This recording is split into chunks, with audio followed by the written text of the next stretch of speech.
So, this is what I'm going to do. As you can see, I'm trying to eat healthy life, okay? So, I purchased this. Okay. $20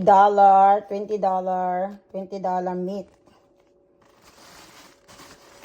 So, because I want to eat a budget meal, but with quality products. Okay. So, I need to slice it. This one is, I already sliced it, okay? So, here, I have to remove this first. Here, I put it here. And this is what I slice. Okay.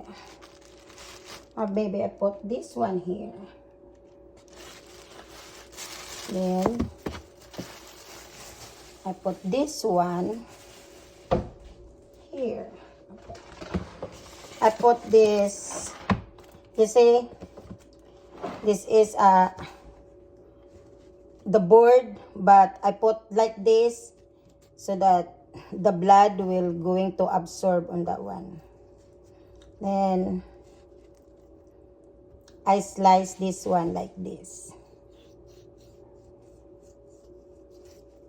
Let me see. I slice thin slice. And I put that one in Ziploc. You know, Ziploc.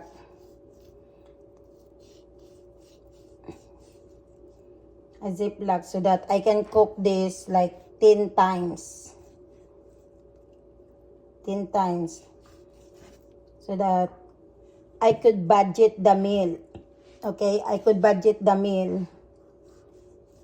So what I did is I need to be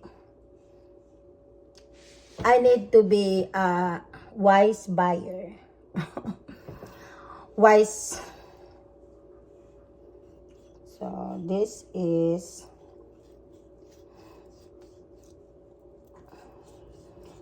good for 2 weeks. But of course, it's not only beef, okay? I bought chicken as well. But I'm using this one for a budget meal.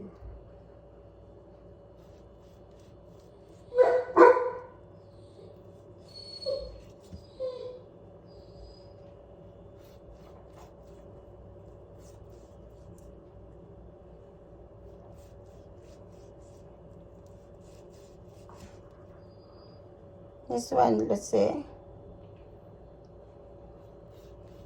But you need to take time.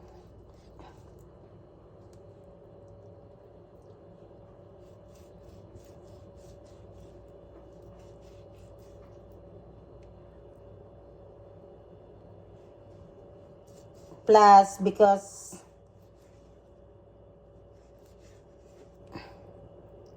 especially if your husband is a foreigner, a palm, they like to eat in very soaked beef.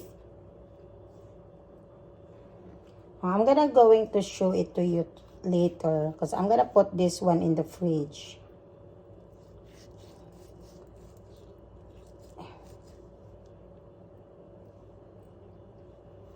After I have to cut everything, then I'm going to divide into 10 Ziploc, small Ziploc. So that if I wanna eat a steak, cube steak, or I have to cook it with, you know, ampalaya with beef,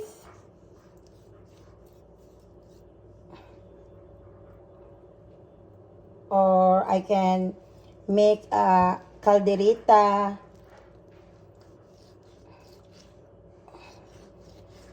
with a cut like this instead of chunk. I can make a better calderita on this one because I like the beef is soft. I don't like tough.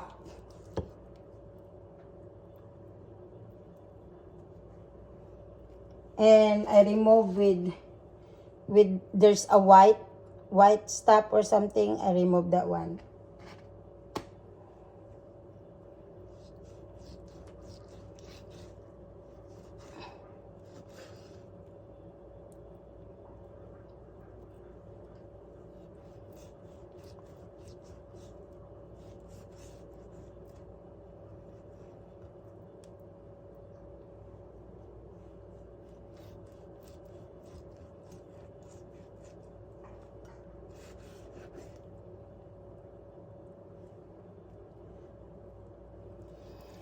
So I'm going to teach the people how to cook in a budget meal. If you are a Filipina living in abroad, and you could have a taste of home cooked meal at home with high quality meat with the price of cheap. But you have to be strategic, you know. You have to be creative too, because you can't do this if you are not gonna use your brain. Even in cooking, you have to be stylish, creative.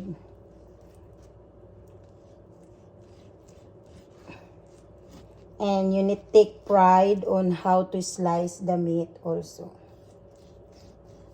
It's not just you slice it with just a slice. You have to slice with the way it's going to move. You know, just make sure that the meat is gonna go that way. So you have to slice like that too.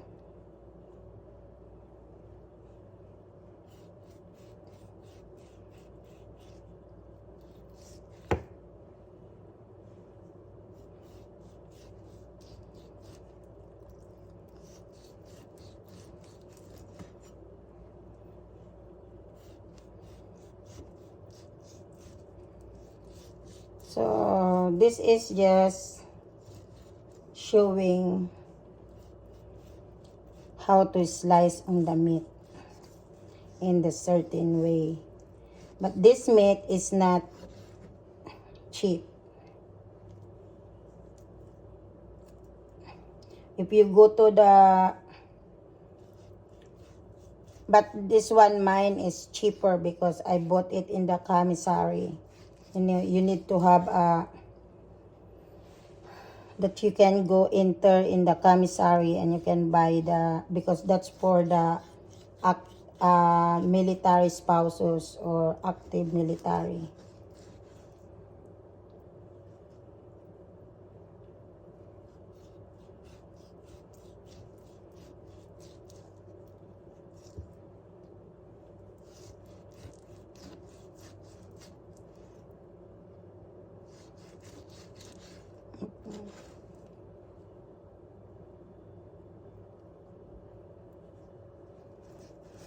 Okay.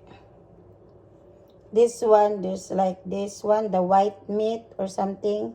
It's gonna be tough. So I have to remove that one.